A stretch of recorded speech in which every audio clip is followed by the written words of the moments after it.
এর আগে যুক্তরাষ্ট্র ইসরায়েলের বিরুদ্ধে ইরান অন্তত 6 মাস যুদ্ধ চালিয়ে যেতে প্রস্তুত বলে জানান দেশটির পররাষ্ট্রমন্ত্রী আব্বাস আরাকচি। খামেনির পতন চেয়ে নিজের পতনই চেয়ে চেয়ে দেখতে হচ্ছে বেচারা ট্রাম্পকে। এমন দিনও যে আসতে পারে ট্রাম্প নেতানিয়াহুর, সেটা হজম করতে সময় লাগছে বিশ্ববাসীর।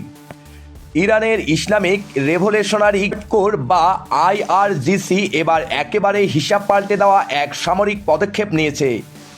এতদিন ধরে চলা উত্তেজনার পারুদকে তারা এক ধাক্কায় যেন চূড়ায় নিয়ে গেছে। IRGC এবং তাদের মিত্রদের নিয়ে তৈরি প্রতিরোধ ফ্রন্ট একযোগে 100টিরও বেশি ভারী ক্ষেপণাস্ত্র ও ড্রোন ব্যবহার করেছে। নিশ্চিতভাবেই এক ভয়ঙ্কর অভিজ্ঞতা। তাদের ছোড়া অন্তত 200টি রকেটের বিশাল বহর শুধু ইসরায়েলের ভেতরের বিভিন্ন স্থানকে লক্ষ্যবস্তু করেনি। পারস্য উপসাগরে থাকা মার্কিন সামরিক স্থাপনাগুলো এবার সরাসরি আক্রমণের শিকার হয়েছে। বাহরাইনে অবস্থিত মার্কিন বাহিনীর একটি গুরুত্বপূর্ণ ঘাঁটি এবং কুয়েতের আল আদারি ঘাঁটিতে থাকা মার্কিন হেলিকপ্টার ইউনিটের ওপর তারা আঘাত হেনেছে। IRGC দাবি করেছে এই হামলায় কুয়েতে একটি মার্কিন হেলিকপ্টার সম্পূর্ণ ধ্বংস হয়ে গেছে। ইরানের সম্প্রচার মাধ্যম IRGCকে দেওয়া এক আনুষ্ঠানিক বিবৃতিতে বাহিনীটি স্পষ্টভাবে জানিয়ে দিয়েছে, শত্রুদের ওপর এই ধরনের হামলা সামনে অব্যাহত থাকবে।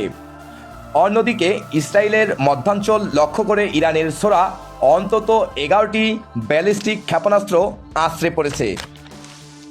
ফেব্রুয়ারিতে যুদ্ধ শুরুর প্রথম দিককার দিনগুলোর পর থেকেই এটি ইসরায়েলের ওপর চালানো সবচেয়ে বড় হামলা। সাধারণত ইসরায়েলকে লক্ষ্য করে চালানো সাম্প্রতিক হামলাগুলোতে ইরান 3টির মতো ক্ষেপণাস্ত্র ব্যবহার করে আসছিল। এবার সেই অলিখিত নিয়ম ভেঙে তারা একসঙ্গে এতগুলো ক্ষেপণাস্ত্র ছেড়েছে। 2 দফায় চালানো এই হামলার প্রথমবার 10টি এবং পরের বার 1টি ক্ষেপণাস্ত্র ছোড়া হয়। ইসরায়েলের জরুরি সেবা সংস্থা মেগেন ডেভিড অডম জানিয়েছে, এই হামলায় অন্তত 14 জন সাধারণ মানুষ আহত হয়েছেন। ইরানের ভেতরেও ধ্বংসযজ্ঞের যে চিত্র উঠে আসছে তা রীতিমতো শিউরে ওঠার মতো। যুদ্ধ মানে যে সাধারণ মানুষের জীবনের সব হিসাব নিকাশ পাল্টে যায় তা আরও একবার প্রমাণ হলো। যুক্তরাষ্ট্র ও ইসরায়েলের যৌথ হামলায় বেসামরিক স্থাপনা পুরোপুরি ধ্বংস বা ব্যাপকভাবে ক্ষতিগ্রস্ত হয়েছে। যুক্তরাষ্ট্র ও ইসরায়েলের বিরুদ্ধে অন্তত আরও 6 মাস একটানা যুদ্ধ চালিয়ে যাওয়ার জন্য নিজেদের প্রস্তুত রেখেছে ইরান।